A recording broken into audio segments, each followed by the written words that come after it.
Y como bien decía Obispo Jesús, el título de hoy es Una vida llena del Espíritu Santo. Y quizás hay conceptos que teníamos, ¿qué significa una vida del Espíritu Santo? Y voy a estar tratando este tema basándome en el libro de Efesios, en el capítulo 5, del versículo 18 al 21. Dice así. Efesios capítulo 5, del verso 18 al 21, y dice: No os embriaguéis con vino, en lo cual hay disolución. Antes bien, sed llenos del Espíritu, hablando entre vosotros con salmos, con himnos y cánticos espirituales, cantando y alabando al Señor en vuestros corazones, dando siempre gracias por todo al Dios y Padre, en el nombre de nuestro Señor Jesucristo. Someteos unos a otros en el temor de Dios. Este libro, esta porción está que escribe Pablo a los Efesios. Muchos autores, la mayoría, le dan autoridad de que se escribió a la iglesia de Éfeso. En el fondo el libro de Éfeso aborda un poco la forma de la vida, de cómo conseguir o cómo vivir correspondientemente ahí, ya. Perfecto. A lo que significa vivir una vida conforme a la voluntad de Dios, a lo que Dios quiere para nosotros, a los hijos de luz. Y esta vida, hermanos, la vida cristiana, no se alcanza por determinación propia, por voluntad propia, sino que va más allá de un esfuerzo personal. Y el apóstol Pablo, en estos textos que acabo de leer, después de exponer la diferencia entre los que viven como gentiles y cómo nosotros vivir como hijos de luz, en este texto nos llama y nos dice que solamente es posible a través de la única forma, y es la acción del Espíritu Santo en la vida de cada uno de nosotros. Amén. No es por determinación, no es por voluntad propia. Y la plenitud es la forma que Dios establece para cada creyente que debemos vivir. No debe ser una condición natural de la vida de cada uno de nosotros en esta nueva vida en Cristo. Por ello, hermanos, es la importancia de ser llenos del Espíritu Santo. Y aquí el apóstol Pablo dice: no os embriaguéis con vino, en lo cual hay disolución. Estoy leyendo la Reina Valera, los que tienen la NBI dice desenfreno. Dice: antes bien sed llenos del Espíritu Santo. Aquí vemos un contraste muy claro. Por un lado se dice aquellas personas que se llenan de vino versus aquellas personas que se llenan del Espíritu Santo. Y los que se llenan de vino, aquí está la palabra embriaguez o desenfreno, representa esa insensatez, esa pérdida de sentido de orientación, ese desperdicio de la vida sin Dios, ese desenfreno. En el fondo, la idea fundamental está en el control que tiene algo sobre algo, el vino sobre la persona, o de alguien sobre alguien, el Espíritu Santo en la vida de sus hijos, de los creyentes. Una persona embriagada, literalmente llena de vino, está controlada por el alcohol y no es dueña de sus propias acciones. Así, la persona que llena del Espíritu Santo, deberíamos ser personas que no somos dueños de nuestras acciones, sino que somos controlados 100% por el Espíritu Santo. Por lo menos acá establece la similitud entre ambos estilos de vida y los contrasta. Control ejercido sobre el hombre, bien por el vino o bien por el Espíritu. Y a la luz de estos textos anteriores, justamente anteriormente, por ejemplo, el versículo 15 y 17 de este mismo capítulo dice: mirad pues con diligencia cómo andéis, no como necios, sino como sabios, aprovechando bien el tiempo, porque los días son malos. No seáis insensatos, sino entendidos de cuál sea la voluntad del Señor. El apóstol está desarrollando esa idea, que la vida cristiana es una vida controlada, una vida ordenada, y esa es la condición absolutamente opuesta al ebrio. que pierde completamente el control. Es dominado por el alcohol, por el vino, y se produce un estado de desorden, de confusión total. Y eso es lo que caracteriza a aquellas personas que son llenas de vino: pérdida de entendimiento, pérdida de racionamiento y pérdida de juicio. Resultado del alcohol. Pero, ¿por qué Pablo nos muestra este contraste? ¿Por qué no este contraste por una parte del vino, ser lleno de vino, y ser lleno del Espíritu Santo? La Escritura no nos dice. El apóstol Pablo acá nos dice la razón. Podemos especular, podemos decir que los capítulos anteriores hacen contraste entre los hijos de luz y los hijos de las tinieblas, entre los hijos de Dios y la vida de los gentiles, y puede seguir con esta línea temática de hacer contrastes. O también la idea que Pablo tenía presente, que se podía dar esto en la iglesia, de que algunas personas podían embriagarse y otras podían ser llenos del Espíritu Santo. De hecho, la Escritura nos narra eso. Tenemos el ejemplo de la iglesia en Corinto, que cuando en los famosos que la iglesia se hacía sus ágapes, no sé cuántos conocen la palabra ágape, los cristianos, la iglesia primitiva, cuando se juntaban a celebrar la cena del Señor, siguiendo un poco la tradición de la Pascua judía, ellos tenían una cena en común. Y en esa cena en común cada uno traía cosas, distintos alimentos, cosas para compartir. Y en esta iglesia de Corinto se les pasaba la mano a muchos. Bebían más de lo que tenían que beber y se emborrachaban. Y eso está en 1 Corintios 11:21. Y lo bueno de la Biblia y de la Escritura es que la Biblia es honesta. La Biblia no nos muestra a personas súper santas, nos muestra a personas realistas, de carne, de hueso, con sus virtudes, con sus fracasos, con sus victorias, también con sus derrotas. Y en esta iglesia había personas que estaban llenándose de vino. Pero lo que realmente aquí Pablo está queriendo enfatizar, más que prohibir el uso del vino o la embriaguez, está queriendo enfatizar el control que debe tener el Espíritu Santo en la vida del creyente y dejarnos por nuestra parte ser llenos del Espíritu Santo. Aquí no está prohibiendo Pablo por ninguna razón, ojo con esto, por ninguna razón el no beber alcohol, el vino, sino que está prohibiendo el abuso del vino. De hecho, en las Escrituras, si queremos ser honestos con la Escritura misma, la Biblia también nos habla de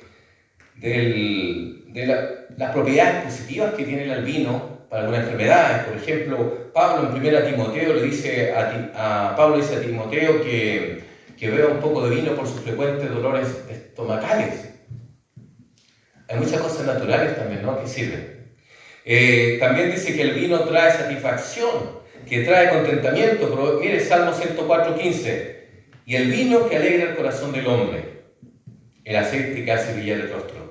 Y Eclesiastés, capítulo 9, versículo 7, dice: anda y come tu pan con gozo, y bebe tu vino con alegre corazón, porque tus obras ya son agradables a Dios. O sea que aquí Pablo no está hablando de que no podemos beber el vino, ni alcohol, sino que está hablando de aquellos que no saben controlarse y abusan y se embriagan. Bueno, Cristo y los apóstoles bebían vino. De hecho, conocido que el primer milagro que hace Jesús en la boda de Caná es convertir el agua en vino, no en Coca-Cola.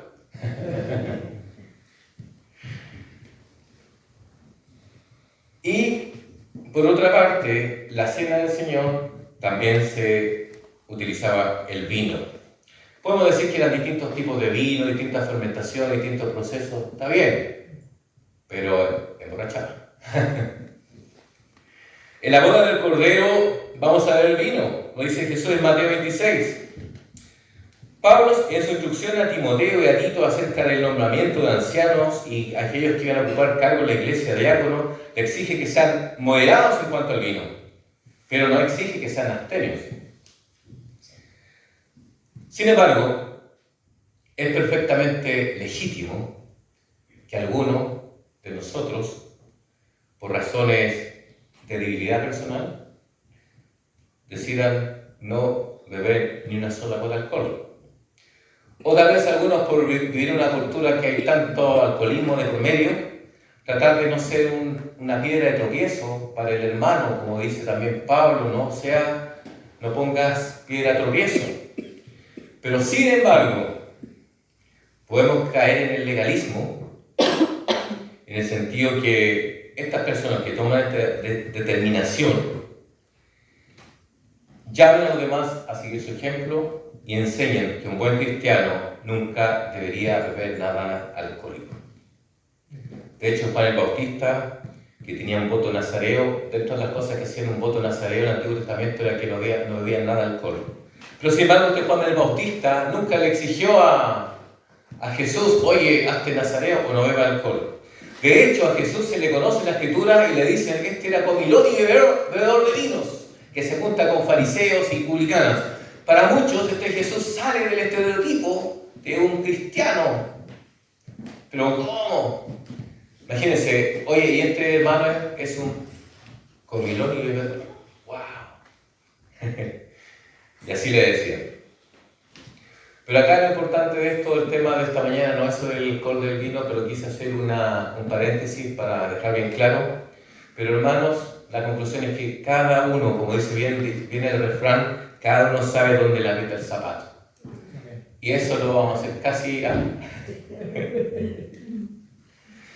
Por eso, como les decía, el objetivo principal no es denunciar, ni incluso prohibir la verdad, sino que avanzar más adelante conforme a la voluntad de Dios para la vida cristiana. Aquí el apóstol Pablo nos está llamando a ser distintos a la vida que llevaban los gentiles, a tener una vida completamente distinta a la naturaleza vieja, corrupta, y que debemos ser personas llenas del Espíritu Santo para vivir esa vida cristiana. Lo primero que podemos ver acá, en el texto que leí, dice, sed llenos. Sed llenos del Espíritu. ¿Es un mandato? Es un mandato. O también podría ser, déjense llenar por el Espíritu. Y aquí una de las cosas que podemos ver que al ser un mandato no se trata de una opción. No se trata si realmente tú quieres vivir una vida llena del Espíritu o no quieres vivir una vida llena del Espíritu. Sino que aquí es un mandato que debe ser obedecido por cada uno de nosotros. Los mandatos son para ser obedecidos, ni siquiera para ser sentidos. ¿Verdad? No decimos, es que no siento. No, acá no es sentimiento. Acá es un mandato que debe ser obedecido. Por lo tanto, no es algo opcional para la vida del creyente. No es que si yo quiero ser lleno del Espíritu Santo o no quiero ser lleno del Espíritu Santo. Por otra parte, también está, y el hecho de que sea imperativo significa que es posible realizarlo. También está, el mandato está en plural. ¿Qué significa esto? Que es para cada uno de los creyentes. Esto no es para un grupo selectivo, para un grupo X. El ser lleno del Espíritu Santo no es para los que están a cargo de una iglesia. No es para los obispos, no es para los pastores, los arzobispos o cualquier liderazgo, sino que para cada uno de nosotros. Y el verbo está en presente continuo. En el fondo dice, sed lleno del Espíritu Santo, continúen siendo llenos del Espíritu Santo, sed lleno del Espíritu Santo, siempre. No es un mandato de para hoy y mañana lo hago, si quiero lo hago, sino que debe ser algo que debe ser constante en nuestras vidas, que debemos de gozar cada día. Pero cuando nosotros hablamos de ser lleno del Espíritu Santo, quizás no sé qué ideas nos vienen a la mente. Ser lleno del Espíritu Santo. Para algunos, ser lleno del Espíritu Santo quizás puede ser una vida, una persona llena de carisma, llena de dones. Y quizás dones, sobre todo esos vistosos, sanidades, milagros, lenguas. Pero la plenitud del Espíritu Santo no tiene nada que ver con los dones, hermanos. De hecho, En la iglesia de Corinto, donde se manifiesta y se expresa más los dones del Espíritu, Pablo le llama que son carnales. Dice, ¿acaso no sois todos carnales?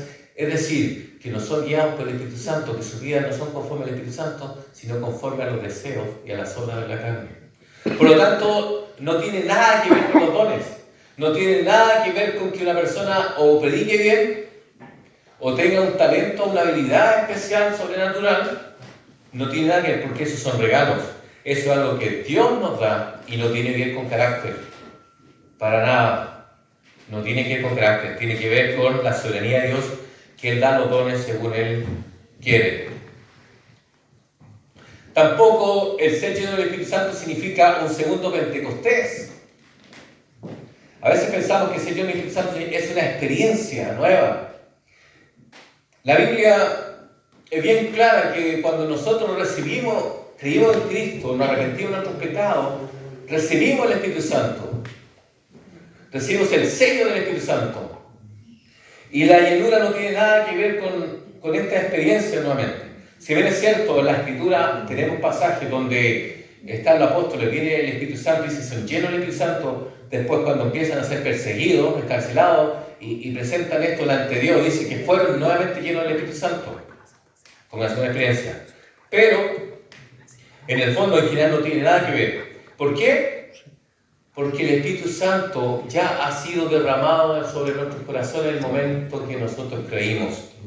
Y tampoco tiene que ver nada con contenido, cantidad, como si fuéramos vasos vacíos. Voy a poner este ejemplo. Muchas veces se usa nuestra vida como un vaso.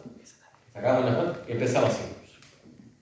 Así lo aprendí yo, así lo he escuchado, hasta que estudié este texto.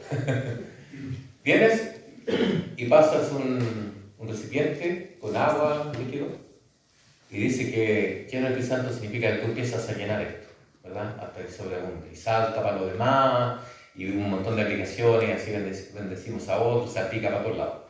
Pero la verdad es que no tiene que ver con contenido o cantidad. ¿Por qué, hermano? Porque el Espíritu Santo no es un líquido. El Espíritu Santo es una persona. Y es erróneo pensar de esa forma, porque no tenemos un pedacito del Espíritu Santo. Dice 1 Corintios 3:16, ¿no sabéis que sois templo de Dios y que el Espíritu de Dios mora en vosotros? El Espíritu Santo, como lo dije, es Dios mismo, es la persona de la Santa y bendita Santa Trinidad. Entonces, podemos decir, está bien, no tenemos un trozo, tenemos el Espíritu Santo completo, pero la Biblia habla de, sí es claro, de ser lleno, de se derramó, ser esparcido, se llenaron del Espíritu Santo. Pero en la Biblia la palabra ser lleno significa controlados por ejemplo, dice cuando están con Jesús en el Evangelio de Lucas 4:28, dice, se llenaron de ira. ¿Qué significa eso? No que se llenaron de ira, ¿no? Sino que fueron controlados por esa ira y trataron de matar a Jesús. También en otro ejemplo dice, los judíos se llenaron de celos en Hechos 13. Significa que fueron controlados por los celos y se opusieron al ministerio de Pablo y Bernabé. Y así podemos seguir con ejemplos. Pero entonces, ¿qué significa ser lleno del Espíritu Santo? Si no tiene que ver nada con los dones, si no tiene que ver como que yo voy agregando, ¿qué significa? Y ser lleno del Espíritu Santo significa estar constantemente controlados por el Espíritu de Dios. En la mente, en nuestras emociones y en nuestra voluntad. Es dejarnos ser influenciados, ser controlados, que nuestra vida sea motivada, que nuestra vida sea dirigida completamente por el Espíritu Santo hacia lo que Él quiera que nosotros hagamos, hermanos. Eso es el lleno del Espíritu Santo. Vivir vidas controladas, influenciadas, bajo su poder. Hacer lo que Él quiere que nosotros hagamos. La vida cristiana, que solo es posible cuando estamos llenos de Él. También muchas veces nosotros hablamos de una influencia de una persona. Decimos, este hombre tiene bastante influencia sobre personas. Pero no queremos decir que se trata tampoco de una sustancia de ese hombre que produce en los demás, ¿verdad? Así también en la influencia del Espíritu Santo sobre nosotros. Lo que Pablo está diciendo, no estén bajo el efecto del vino, sino que bajo el efecto del Espíritu Santo, bajo la influencia. ¿Por qué? Porque si estamos bajo la influencia del vino, el destino final no es bueno. Hay desenfreno, hay disolución. Y Pablo nos llama a actuar completamente contrario, a buscar la llenura del Espíritu Santo. Y esta llenura del Espíritu Santo, me acuerdo cuando dicen que tienen que elegir los diáconos, 3 requisitos les piden a los diáconos, y uno de los requisitos era que fueran llenos del Espíritu Santo. Y esa influencia debe ser la influencia del poder sobre nosotros. Como dije anteriormente, sobre nuestra mente. Porque nuestra mente debe ser influenciada por el Espíritu Santo. Debe haber un cambio de pensamiento, de pensar, de corazón, de voluntad, de querer hacer, de dejarse controlar por Él. Por lo tanto, la exhortación de Pablo es: estén siempre controlados por el Espíritu Santo. Sean siempre influenciados por el Espíritu Santo, cada día. El pastor no, cada uno de nosotros. Quizás no es fácil de entender, porque muchas veces cuando nosotros asociamos esto de ser lleno del Espíritu Santo, sobre todo por aquellos movimientos que son más carismáticos, pensamos más en una experiencia. Me pongo a orar y que me venga algo así del cielo, ahora soy lleno del Espíritu Santo. Pero es un mandato. Si es un mandato, tiene que ver conmigo, tiene que ver con obediencia. O si no, diría, oren. Si bien es cierto, debemos orar y pedir la ayuda de Dios, pero el ser lleno del Espíritu Santo es nuestro acto. Pero a veces nos cuesta. Queremos ser instrumentos pasivos de este accionar del Espíritu Santo. ¿Y por qué? Porque como nosotros creemos que la salvación, y bien creemos, no es por obra, nuestra justicia no es por obras, tenemos tanto cuidado en eso, que a veces queremos dejarle a Dios todas las cosas. Aquí estoy. Si tú quieres hacerlo, hazlo. Pero Dios no actúa así. Dios no hace esa obra de magia. Dios no quiere que seamos instrumentos pasivos, sino que Dios demanda la voluntad humana que responda a la obra y se comprometa, y nos comprometamos, hermanos, activamente a esto, a ser llenos.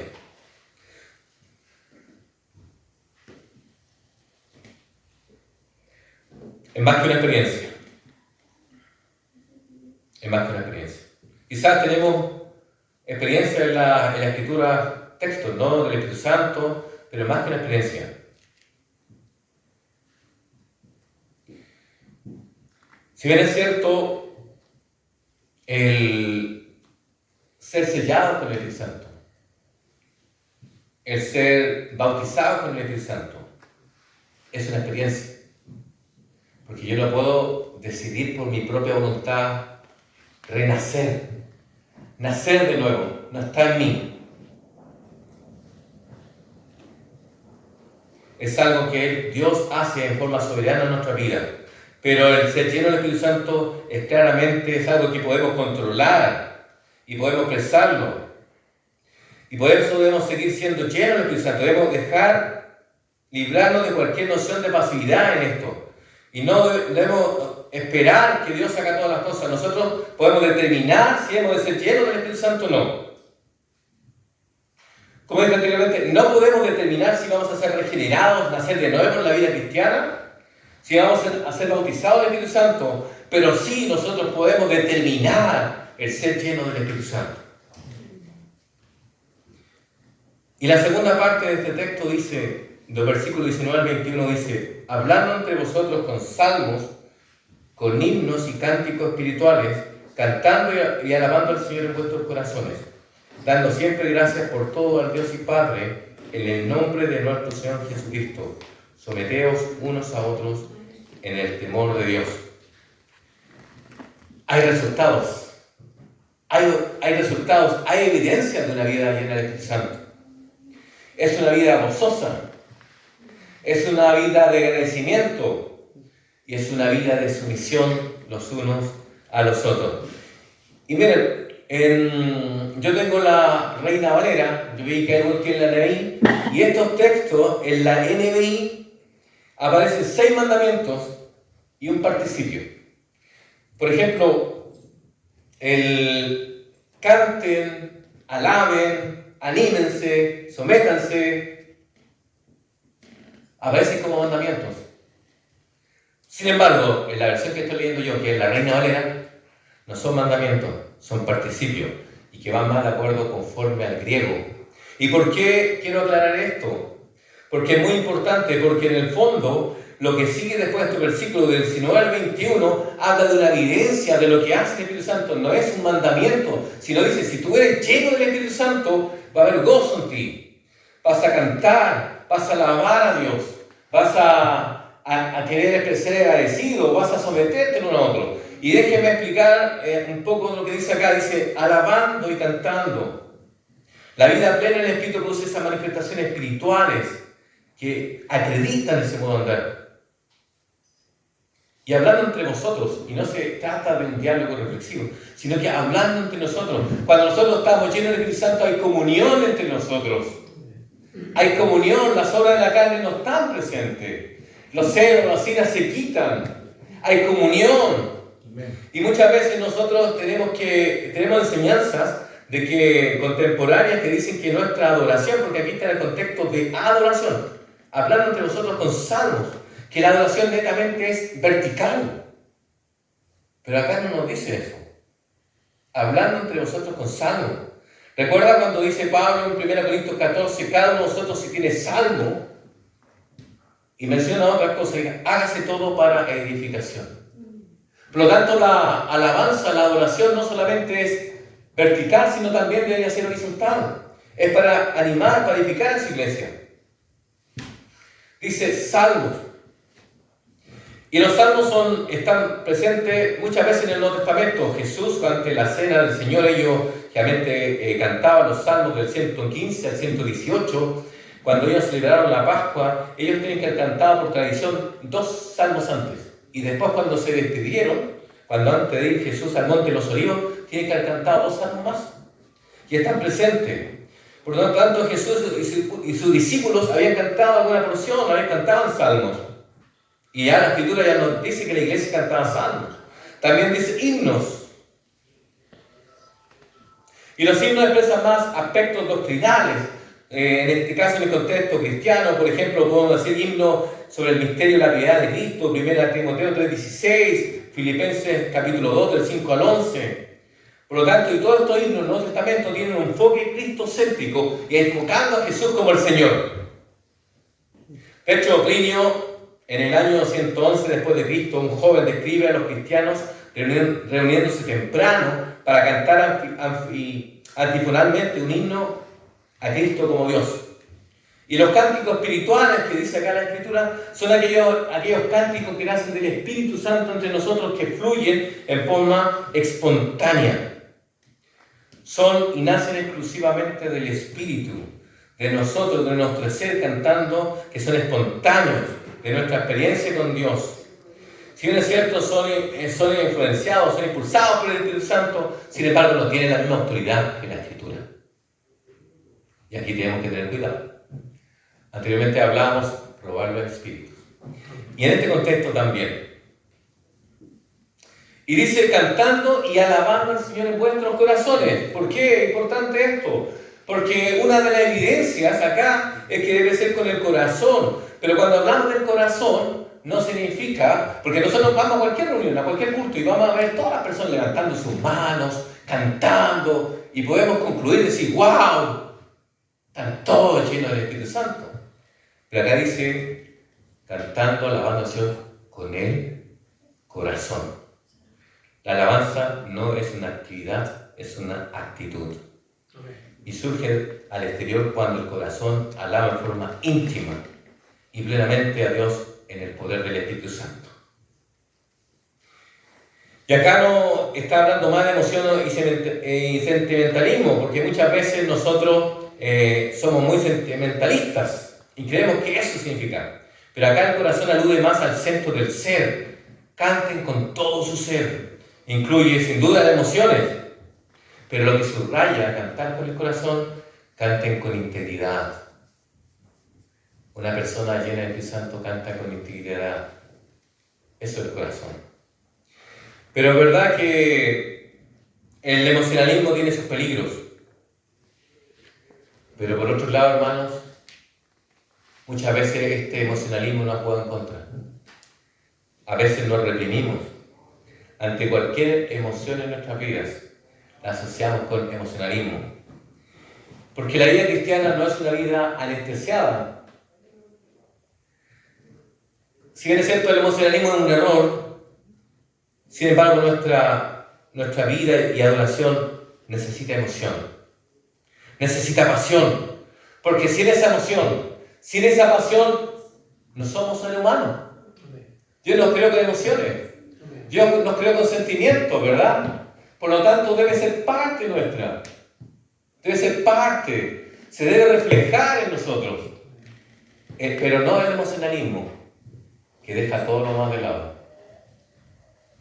Y dando gracias a Dios en todo.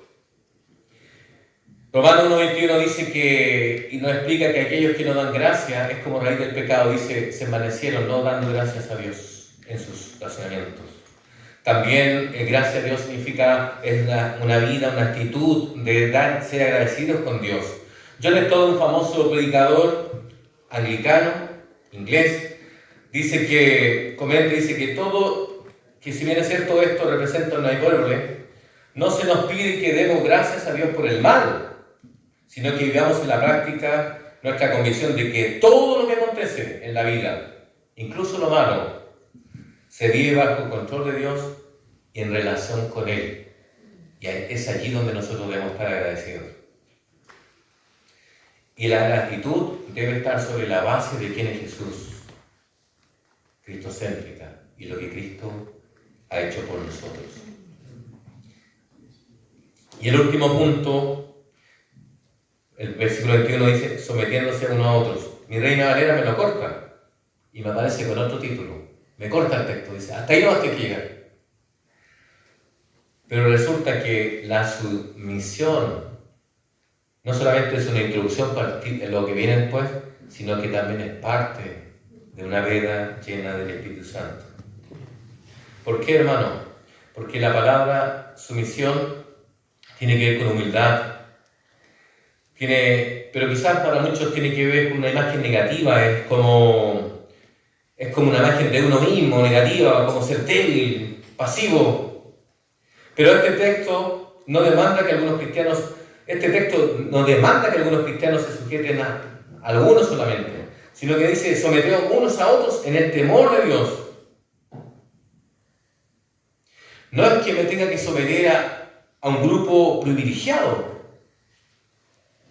dice someteos unos a otros, sino que todos, cada uno de nosotros nos debemos someter unos a otros. La sumisión era importante en el Nuevo Testamento porque escribe el amor abnegado, la humildad, la disposición a morir que demanda a todos los cristianos. Y nos pone de ejemplo a Jesús. Y acá dice, Pablo dice, nada hagáis por contienda, por vanagloria, antes bien con humildad, estimando cada uno a los demás como superior a sí mismo. ¿Y por qué nosotros no debemos de someter unos a otros? Primero porque somos miembros de un mismo cuerpo. Dice la Escritura en 1 Corintios 2:27, vosotros pues sois el cuerpo de Cristo y miembros cada uno en particular. Y esto nos lleva a considerar el cuerpo y el bienestar del cuerpo más que nosotros mismos, más que el bienestar personal, particular. Muchas veces somos demasiados individualistas. Si bien es cierto, la salvación es individual, pero no es individualista. Somos parte de un cuerpo. Y aquí es donde nosotros debemos tener mucho cuidado y donde cuesta más reflejar quizás la llenura del Espíritu Santo por nuestro egoísmo. Porque muchas veces incluso asistimos a la iglesia pensando en recibir nosotros algo, más que en querer dar y compartir. No somos sino pequeñas partes y miembros y porciones de un cuerpo. Y debemos siempre pensar en el todo, y no solamente en nosotros, sino en una parte. Cuando nosotros empezamos a comprender estas cosas, hermanos, de que somos parte y miembros, vamos a estar más dispuestos a morir. Vamos a estar más dispuestos a aceptar las opiniones de otros, a escuchar, mejor dicho, las opiniones de otros, a ser pacientes, a ser comprensivos, a dar una oportunidad al otro de exponer su idea. No significa que nosotros aceptemos enseñanzas que vemos de repente erradas, equivocadas, sino que guardar silencio cuando enseña mentiras, ni guardar silencio, sino que escucharlas y después ver que realmente no son correctas y dar ese espacio, pero con amor, con cuidado. Porque si esto significa someterse uno a otro, significa someter y recibir toda la enseñanza, incluso falsa, sería ir en contra de la negación de todo el Nuevo Testamento. Debe hacerlo de una manera correcta. Y esta sumisión debe ser hecha en el temor de Cristo. Debe ser siempre cristocéntrica. Y en el Antiguo Testamento, cuando se habla del temor de Dios, se habla del temor de Dios, y aquí se usa el mismo término en el temor de Cristo. Se está hablando que Cristo también es Dios, es cristocéntrico.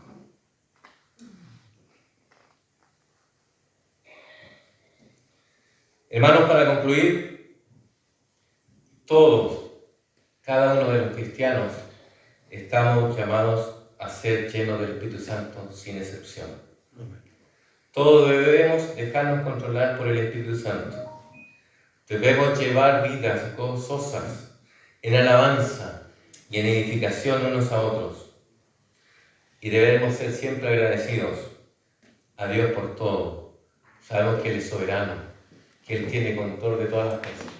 Incluso las cosas que nos pueden estar pasando ahora mismo malas, Dios las revierte para bien. Dice que a los que aman a Dios todas las cosas les ayudan a bien. Hay un principio y hay algo principal, que es que Dios nos quiere formar a su carácter, ser Cristo, hechos a su medida.